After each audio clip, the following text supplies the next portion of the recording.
Dobro Pozdrav, Kazakhstan. Hello, it's Megan Boni, and in today's video, we will explore the beautiful city of Almaty here in Kazakhstan. Tara, rampa tayo!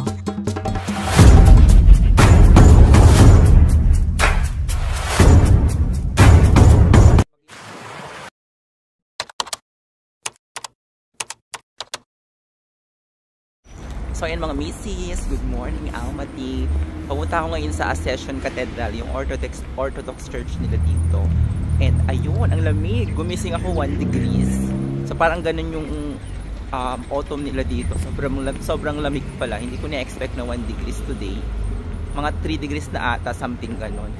Pero maaraw siya ha, tingnan nyo. So hindi pa ako nanginginig so far. Tapos ayun, kagabi napagod ako. Natulog agad ako after kong kumain. Tapos, ayun, may free breakfast naman yung accommodation ko.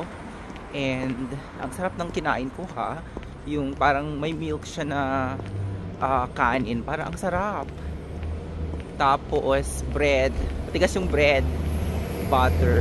Parang ganun yung bread ng French, diba? Yung medyo parang bubblegum. Bubblegum! So ayan, maglalakad ako para makita ko yung lugar. Mas gusto ko kasing nakikita yung view. At saka kahit naka-boots ako, hindi naman siya mahirap ilakad. So ayan, ang saya. Wala ka lang. So ayan mga misis, super lakad ako ngayon. Papunta sa Orthodox Russian Church. And malaki yung park nila. And ang sarap maglakad kasi sobrang lamig. 3 degrees. Tapos may araw siya and hindi maulan. Kaya bonggang-bongga. And natutuwa ako sa heels na binili ko. Breo Utro, Almaty, Kazakhstan. So ayan mga misis, papunta ako ngayon sa Russian Orthodox Church. Walking distance siya sa aking accommodation. 31 minutes sabi ni Google Map. Pero kasi nga, ang 31 minutes kapag ganito namang kalamig, 1 degrees kanina, ngayon 3 degrees. Ang sarap maglakad, nakaka-fresh. Sobrang lamig, hindi na nag-blend ng aking makeup. Tapos, ayun, ang daming papoging mga lokal, ang papogi nila. Pati yung mga babae, ang gaganda ng mga lokal dito. Kasi hindi Russian ang mga eksena. So ayun, may araw kahit malamig. So ang sarap maglakad talaga. Kaya ilakad ko na ito mga misis. Ang papogi ng mga otoko sa likod ko. So ayan, tatawid tayo mga misis. Ayan na, 17 minutes. Nakaloka. Ganda ng... Turn left onto Elitsa Zibix Ali. Turn left. To the left, to the left. Dito. So, papunta pa rin ako sa Russian Orthodox Church. And, ang napansin ko kasi yung breakfast namin sa accommodation is 9 AM. Parang yung mga tao dito nag-start ng 10 AM. Feeling ko lang, pero hindi ko tinanong. Kasi pati yung agency ba tawag? Yung sa tour ko tomorrow, 10 AM yung office nila, mag-open at magabayad ako. Ang popogi ng mga otoko. Diyos ko, magsasawa ka dito ng mga kapugihan, ng mga otoko. Ayan, may nadaanan akong papark. Itong nilalakaran ko, parang lakaran talaga siya kasi wala namang mga sasakyang dumadaan. Ang sarap maglakad ha. Nag-i-English din naman yung mga bagets dito kapag nagtatanong ako. Ayan. Medyo malapit na tayo sa church. And yung binili kong boots, hindi siya nakakapagod, parang ilakad. 400 pesos lang sa 400 something sa TikTok. Ayan oh. Sarap ng ilakad. Ayan. Mga shops to pero parang ang dami pang sarado. So parang ang nag-start talaga sila ng eksena nila sa mga shops. Parang late na. Walang masyadong tao. Pero parang open na sila ha. Open na. Tahimik lang talaga siya. So malapit na tayo sa Russian Orthodox Church. Dito na yun eh. Ito na yung daanan ng park. Tapos ayan yung highway. Highway ba tawag? Mga road. Ganda. Ang sarap. Nakaka-fresh maglakad. So parang hindi ako napagod.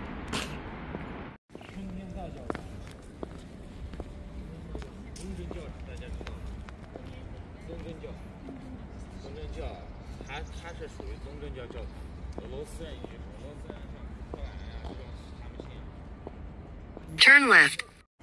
Andito na ako sa Orthodox Church. Kaya nang nasira yung selfie stick ko sa sobrang lamig. Nung hinugot ko, naputol. Shoota, binili ko yun sa Sapa, Vietnam. So, kailangan ko maghanap dito ng selfie stick. So yes, inside the Orthodox Church, there are few rules to follow. Women are expected to cover their hair. You can use the scarves provided at the entrance. And you must remain quiet, which is why I didn't talk while filming inside. You're allowed to take photos and videos, just avoid taking pictures of people without their permission. And of course, there's also no entrance fee.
So ayun mga misis, andito na tayo sa Orthodox Church dito sa Almaty, Kazakhstan. And pumasok ako, natuwa ako kasi first time ko makapasok sa Orthodox Church.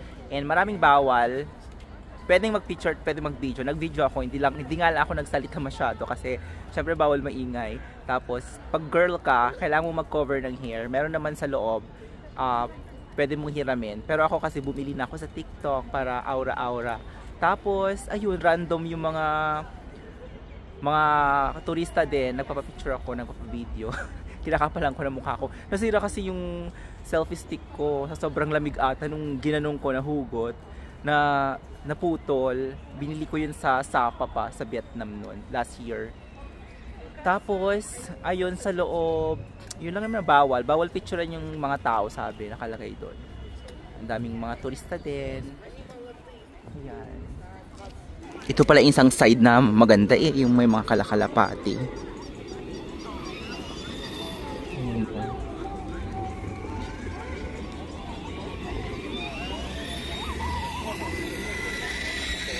Ganda.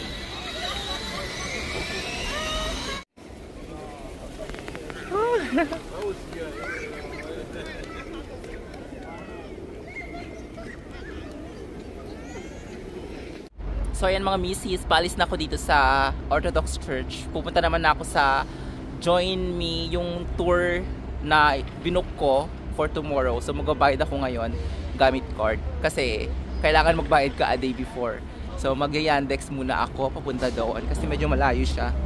So ayan, pupunta na ako sa tour ko bukas sa Charin Canyon, Canday Lake, tsaka Colsay Lake.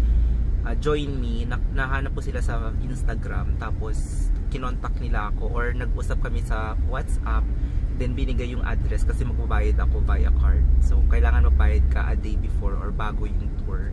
So nag-Yandex ulit ako, hindi ko masundan yung bus, baka mawala kasi ako. Tapos nag-Yandex ako, nagloloko lang naman yung card ko, pero naging success naman. Nakakaloka, alam nyo ba, yung pick up ko tsaka yung destination ko, isa lang yung una. Kaya naloka yung driver sa akin. Tapos trinay kong i-edit. Pwede siyang i-edit yung destination mo sa app. So ayun, on the way na kami. Natutuwa siya kasi hindi rin siya nag-English. Nakakaloka. Sign language. So ayan mga misis, na haggard ako kasi yung pagbabayaran ko ng tour, yung office nila, hindi sila nag-accept ng card. So nag-withdraw ulit ako ng cash, 20,000 tenge, around 2,000 pesos yun. So ayan, 6-digit pin naman, so gumana. Babalik ulit ako doon 2 minutes. Tapos ayun, tour bukas, Charin Canyon, Canday Lake, Colsay Lake. So yung taxi naman, nagbayad ako ng 10,000 tenge. Wala siyang barya. Wala siyang panukli. Naghanap pa siya ng panuniklian. So far, ang babait ng mga tao dito, in fairness, parang kapag wala kang pang change or small bill, maghahanap sila ng place para i-change yun. So ayan. So ito na ang aking winidraw, 20,000 tenge. Yung yellow, yun yung kahapon kong winidraw. So gagamitin ko siya sa Green Bazaar. Pabalik na ako sa office ng tour for tomorrow at magbabayad tayo. So ayan, nakabayad na ako ng 20,000 tenge sa aking tour tomorrow. Join me, Instagram. So i-recommend ko sila kasi okay naman yung mga videos nila, yung eksena sa Instagram. So tomorrow, sinendin sa WhatsApp ko yung meeting area or meeting location, tapos yung mga details. So matagal ko na silang minessage in advance. Meron ding offer yung accommodation, pero hindi ko na tinanong. Actually tinanong ko siya, pero nauna kasi itong Join Me. So ayan, yung office nila. First floor is yung ground floor. So yun mga mates, nandito na ako sa Green Bazaar. Dito pala yung mga bilihan ng mga souvenirs. May nakita akong mga ref magnet. Hindi pa ako pumasok kasi nagutom na ako. Bumili ako ng ice cream. 300 lang tenge. Mura lang yun. Hindi ko sure kung sarap. Hindi ko sure kung tumatanggap sila ng ng card sa mga souvenir. Yan o, tingnan.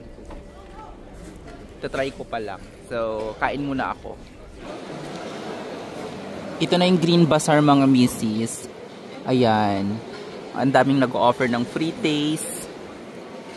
Pero maglalunch ako. Order ako ngayon dito sa merong mga restaurant dito sa Green Bazaar. Tapos tinanong ko kung pwedeng card. Pwede naman daw. So ayan.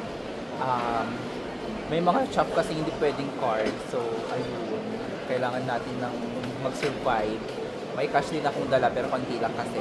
So ayun, umorder na ako dito sa The Green Cafe and parang isa lang naman to. So ayan, ang aking order beef naman to. Parang the same lang sa kinain ko kagabi. Parang ganito ata yung mga atake ng food nila dito. Merong potato, tapos ito para siyang ilinalagay sa may siopaw, yung pang cover, di ko alam tawag nun. Ayan, kain na ulit ako. Ito pala yung hindi naman first meal kasi nag-breakfast ako doon. Ayan. Green Bazaar. So ayan mga misis. Ay, maaraw. So nakabili ako ng souvenir dito sa Green Bazaar. Sa labas lang din. Tapos nag-accept sila ng card. Kaya bonggang-bongga. Nakapag-card ako today. So bumili ako ng mga ref magnet. Iba-ibang presyo. May 500, 800, 1,000. So at least ito lang naman yung kakasya kasi sa luggage ko. Marami pang pwedeng mabili pero syempre ang mga limited edition lang ng check-in. So ayan, papasok ulit ako kasi ang kukulit ng mga nag-o-offer ng mga food sa loob, yung parang pika-pika. Pika-pika pa tawag doon. Mga delicacies. Tara. Ayan, bibili ako ng this is macadamia. Can I take a video of you? This is from Kazakhstan, no, di ba? Yeah. My friend, You blogger? You blogger? Instagram blogger? Just Only photo. Yeah, just. So, bumili ako ng macadamia 1,000 tenge. 100 pesos lang yun, mga 100 something. Sinabi ko kasi wala akong pera, ito lang yung cash ko. Pwede naman, pwede tingi-tingi. O diba? So, pabalik na ako sa aking accommodation at lobat na tayo. So ayan, nag-grocery ako dito sa Magnum. Dito kayo bumili ng grocery kasi mura lang siya. Magnum. Yan yung pangalan ng isa sa mga grocery dito. So bumili na ako ng food ko dahil sa tour bukas. May mga stop pero for sure mahal. Tsaka konti na lang yung tenge ko. Kaya bumili na lang ako ng tinapay. Tsaka mga pwedeng kainin bukas. So diba? Babalik na ako sa aking accommodation. Yan yung bus nila dito, naka-connect para siyang train, pero bus. Naka-connect siya sa taas. Pero hindi ko pa trinay kasi hindi ko alam kung ano yung rota. Trinay ko yung Yandex pero hindi ko pa siya nasusundan. Ayan, meron din sila. I really enjoyed exploring the city of Almaty. I know there's still so much more to see, but since we're getting a bit older, I only managed to visit a few spots and it was all worth the walk. I have more adventures to share with you from my Kazakhstan trip. Thank you so much for watching. Rakhmet, Spasiba, and see you on my next vlog. Bye for now.